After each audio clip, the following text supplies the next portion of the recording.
Yes, this is Dan Presland from Black Lava. Record drops tomorrow via Season of Mist Records, and I hope you guys can all check it out. Beautiful, Dan. Thanks for joining us tonight, mate. Yeah, man, thanks for having me. It's an honor to be on here, really. Oh, cheers, mate. My absolute pleasure, brother.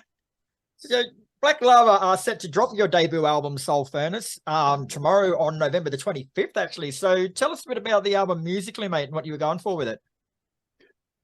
Yeah, so typically, I guess I'm quite kind of known for probably more extreme metal, progressive metal releases over the last, 15 years. So this is something different for me. It's more of a rock and roll, old school vibe. And it's been quite a different process to get it all put together. It was very much a capture the moment, rush, rush, rush, get it done, sort of meet a deadline sort of thing. But I'm actually very happy with the end result. Normally, typically speaking, I'm pretty calculated and mapped out, planned out with the releases I do. So this one, a bit more rock and roll, but I've really enjoyed the process.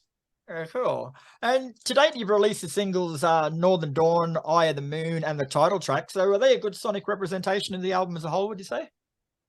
I definitely think so. Yeah, all three have some different soundscapes going on. We've got some more upbeat stuff. Northern Dawn's got some blasty stuff in there, and the other two are a bit more rock and roll with a bit of mood in there. So I definitely think those three are a good representation of the whole record. Mm-hmm. And so this is, as we mentioned, it's your debut album. Like, I know you've been there, done that with bands before, but as a band, what sorts of things did you discuss going into a debut album? Like, do you just put whatever you've got on there? Do you take your time and wait till you've got quality? Like, what's the process? Yeah, it was definitely a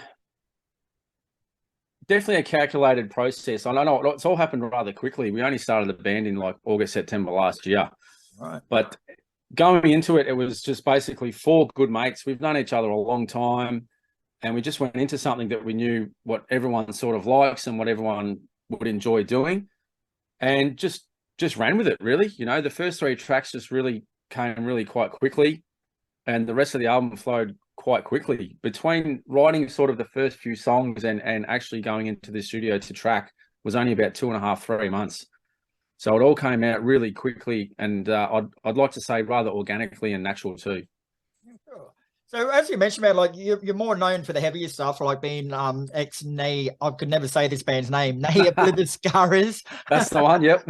So was it a conscious decision for you going into this band to do something more rock and roll or something different, or did it just work out that way? No, it really was, mate. We set out a goal of doing a record or a project that just didn't require such unending detail and sort of preparedness to get something down to make it sound good. We just wanted something to really flow, just really hit that kind of rock and roll vibe. And all of us love all the old school stuff, everything from Metallica, At the Gates, Sepultura, Pantera, Satyricon, all these sorts of things. And we just wanted to bring it all into this one collective.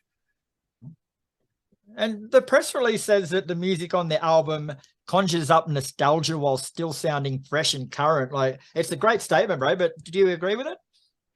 I definitely do, actually. It really is. This record really is a homage to our old school influences. But I'd like to think we're sort of, we're all, say, mid-30s to 40s. So we're sort of the next generation of, we've heard the stuff in the 90s, but at the same time, we've kept up pretty current with stuff of the 2000s, 2010s. So I'd like to think it really is a homage to the old school, but having like that sort of modern edge to it. Mm-hmm. And so, like, if you elaborate on it a bit more, like your music draws influence from the old school death and black metal bands with a touch of groove-laden melodies and progressive elements there as well. So firstly, how did that sound actually come about? And secondly, like in the writing process, I guess, and recording process, how do you know how much of one is too much and, how to sort of, I don't know, measure the balance, I guess? Yeah, good question, man. It really came about by the guitarist Ben Boyle was really experimenting with some different kind of tones. We used that, a typical HM2 fuzzy distortion on the guitars, and it really gave a lot of room to go down that groove-based sort of attitude that we've taken. There's a lot of underlying groove within the stuff we're doing. So it really was a conscious decision to do that. And the way it just sort of flowed, we sort of just hit those first three tracks and said, right, that's it. This is kind of what we're going to do. Mm-hmm. And the album itself comes in at a neat 34 minutes, mate. So it's definitely old school in that fashion, mate. Like just get it in there, knock them dead, and then fuck off pretty much. Yeah, totally. It really is.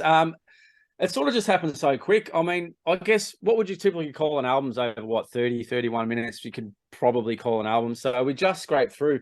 But I'd like to think that from start to finish, it does contain, there's no filler. It's all just like, it really is straight away, straight into it. And I'd like to think that has a good flow to it too. We really kind of calculated the layout of the tracks. And lyrically, the songs are set in a time gone by with like in sort of fantasy and medieval type themes. So is it a concept album as such, or are they all just different parts? No, I would more so lean down the fantasy storytelling soundscape sort of thing. So Rob, the vocalist, really went to town on his imagination, and we've done two video clips that were narrative based, which was Soul Furnace and Eye of the Moon. So we really tried to bring those stories to life with the video clips. And we went to quite extreme efforts. We had to fight with a lot of weather conditions to get it done up in the snow for Eye of the Moon. And when we did Soul Furnace down on the coast in Victoria, there was a lot of rain and wind and all that sort of stuff. And you're really at the mercy of the weather. So it was quite a test, but I think nature really turned up for us. Yeah, good on it. So we sort of touched on this before, mate, but Black Lava formed pretty much during the COVID period, mate. So looking back on that now, was that an advantage or a disadvantage as a new band coming in that period? Yeah, interesting question, because the band was basically started out of a bit of a frustration of being restrained and held back and delays and just postponing of all tours. And my last band, Neo, cancelled, I think, 3 tours during the whole COVID time. So I was pretty just frustrated, and so was Ben, the guitarist. So we just got together at my studio and just said, hey, let's just have a jam, let's just get in the room and just start playing. And it really reinvigorated kind of why we started this whole thing, when we were kids back in the day, of teenagers, of just getting in a room and just jamming. And it really brought those kind of memories back. And I just got super excited with it. And Ben went home after that jam and literally wrote almost 3 whole songs after that jam and sent me some demos. And I was like, dude, we might be onto something here, So called up Rob, one of my good mates, for vocals, and within 5 minutes he's like, I'm on board. So it really happened quite quick. Yeah, cool. And I know a lot of bands, like when they're writing stuff for an album, they like to road test them first to sort of gauge the feedback from the crowd and how they're going with it. But you guys wouldn't have had that luxury writing during the COVID period. So was that actually noticeable for you that you didn't get that interaction and feedback? Yeah, good observation, man. Right on the money. It was get in there, got the album done. Obviously, there was no chance to play shows or book shows. And we have played a couple of shows, and it's been very interesting gauging reactions of the tracks. You sort of go into a production thinking, oh, this might be my favorite track, or this is my favorite moment. Then you hit the stage and you go, hang on a minute, there's these reactions from other parts of the set that you didn't expect. So that it's been quite interesting. And we actually have we've got a launch for Melbourne next month. The album launched December 17, so that should be interesting again after the album's come out to see what people think. So along those lines, mate, like when it comes to writing your second album and you've got that, you can go out and play them live first, I guess. Like, do you think it'll bring something different out of the band because you've got that feedback? It definitely will. In saying so, we almost have the second album completely written. I've actually booked studio time in January, and I just booked the mixing engineer last night for the second record. So it's again, it's coming along pretty quickly. This band seems to happen pretty fast, but it's definitely changed how things happen. The modern day and age, there's a lot of email. Guys are writing songs through email and online, and that I really do miss that jam room vibe, just that organic, get in the room, have a beer or have a toke, whatever you're into to get the creative stuff going. And I just really miss that. And this band's really bringing that back for me, and it's really exciting. Yeah, cool. And you just mentioned it, mate, but you've got a double album launch show at the Bendigo Hotel on December 17th. So tell us a bit more about that. Yeah, really excited about this one. We've got a double album launch with Writhing, and we're bringing along the Western Australian metal guys in Earthrot.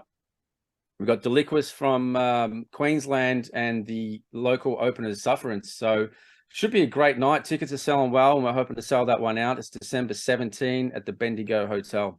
Cool. And where can people find tickets or more information? Tickets are available at Eventbrite, and more info you can find us on the Facebook and Instagram. There's I've put posters up everywhere all over town as well, so people should be seeing it. Oh. And you mentioned the fact that it's a double album launch with Writhing. So Yep. what's the meaning behind that? Like usually bands like to be selfish. If it's their album launch, everyone else can get fucked. Yeah, love it. No, being a debut album, you know, it's kind of hard to gauge where we're going to sit. So we've taken a bit of a punt, sort of, you know, headlining a show per se. So we've taken on Writhing, and their stuff's killer younger death metal band, very mature sound, killer album. And yeah, we decided to sort of join forces and get this done together to really hope we can pack out the Bendigo Hotel. Cool. That's actually like leads to an interesting point. You know, like you might disagree with me here, but just the way bands are working together since COVID finished, it's fantastic. Like pre-COVID, you know, there's more of a competition type thing started creeping into the industry, I think. But since then, bands seem to be willing to get behind each other and help each other out, which is one positive to come out of it. Yeah, I'd agree. There's been a lot of positivity and cooperation coming on the other side of this COVID stuff. And I mean, we all know the hell that was the last 2 or 3 years. So it's quite nice to see, especially Australia, at least in my opinion, is pretty prone to some, you know, negative comments and tall property syndrome sort of stuff going on, man. So yeah, I'm all about the community sense, and you know, I love seeing bands thrive, and you know, I think just if everyone just cooperated with their energy, we'd have a much bigger thriving scene. Damn straight. All right, Dan. Well, thanks very much for your time tonight, mate. Your debut album, Soul Furnace, is out November 25th, and what I've heard of it, she's a fucking cracker. So get along to the launch on December 17th at the Bendigo Hotel and buy yourself a copy of the album and get it up, yeah. Thanks, man. Dude, it's absolute honor to be on here. Thank you so much for your time.